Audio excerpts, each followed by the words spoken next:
In an hour or two's time, the Secretary of State for Communities and Local Government is publishing a summary of local area agreement results, the delivery deals between government and local partners, and I want to tell you this morning what those deals mean for the West Midlands.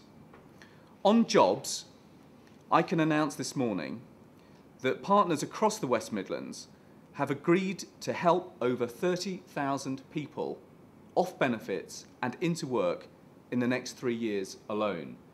That puts us on track to get 44,000 people back to work, one of the keys to closing the output gap with the rest of the country.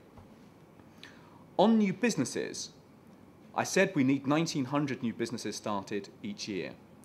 Today I can announce that every single strategic authority in the West Midlands has agreed to include at least one of the government's national business targets, so that in autumn we can agree across the region challenging targets across 100% of the West Midlands.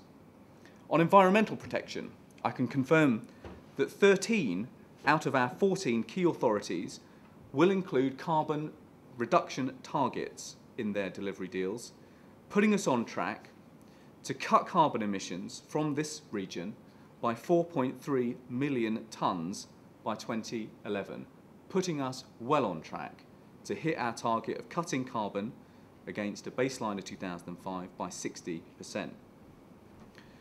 On my top priority of skills, we have gone even further. We need to get in this region about 110,000 people extra into training. Crucially, however, we need to get 75,000 people extra trained up to the level of 5 good GCSEs, level 2 in the parlance. Today I can tell you that partnerships across the region plan not to beat this target, but to smash this target. The West Midlands is committing to train nearly 250,000 additional people in the West Midlands workforce to the level of 5 good GCSEs by 2011. That is more than 3 times the target that I set earlier this year. And with it come agreements with Birmingham, with Coventry and with Staffordshire to help create nearly 60,000 extra people trained up to degree level. So this is a region that is not planning to fail. This is a region that is not planning to be average. This is a region that is planning to be ambitious. And so to the year ahead.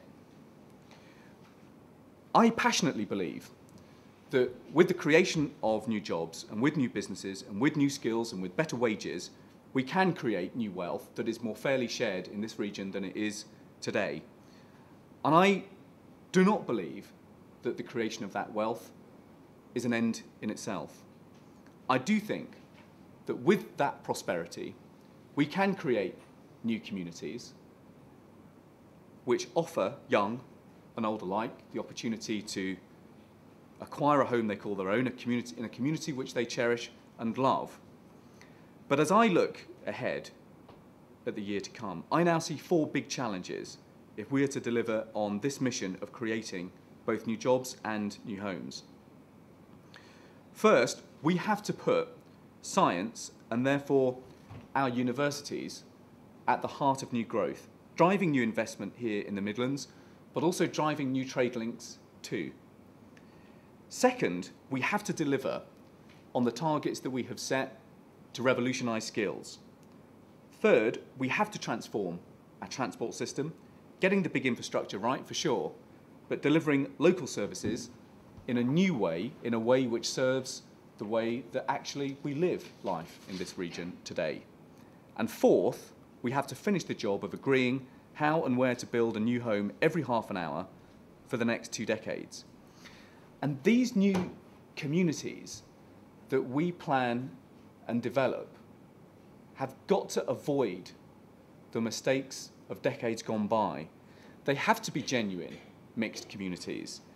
I don't want to live in a region where the rich live behind gates and the rest of us live together. I want to live in a region where communities are genuinely mixed, where rich and the less well off live together side by side, in communities that offer a real choice to everybody there about how they can get on in life. And actually, I don't think I'm alone in having that vision. I think that vision is shared by business, I think it's shared by the public service, and I think it is shared by residents of the West Midlands. So what I want to set out this morning is not simply a celebration of the start that we have made over the last 10 months, good as it is. I want to set out my own calculation for how I, as the regional minister, can help take things on across skills, science, transport and trade, and the region's reputation over the 12 months to come. And many of you have helped me see this, because it was at last year's Regional Futures Conference, held next door to the rather agreeable home of Nigel Thrift at the University of Warwick, that it became clear to me, actually, what regional ministers really do. In the private sector, as Adam Smith put it, it's the invisible hand that coordinates the ambitions of participants.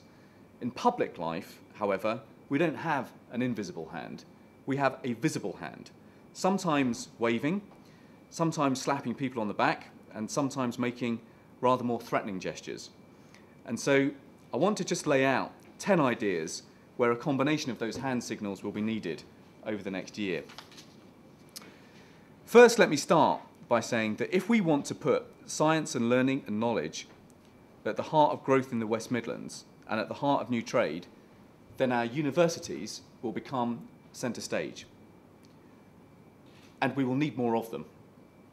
Higher education provides the skills and the transfer of knowledge that lets businesses grow and wins new investment.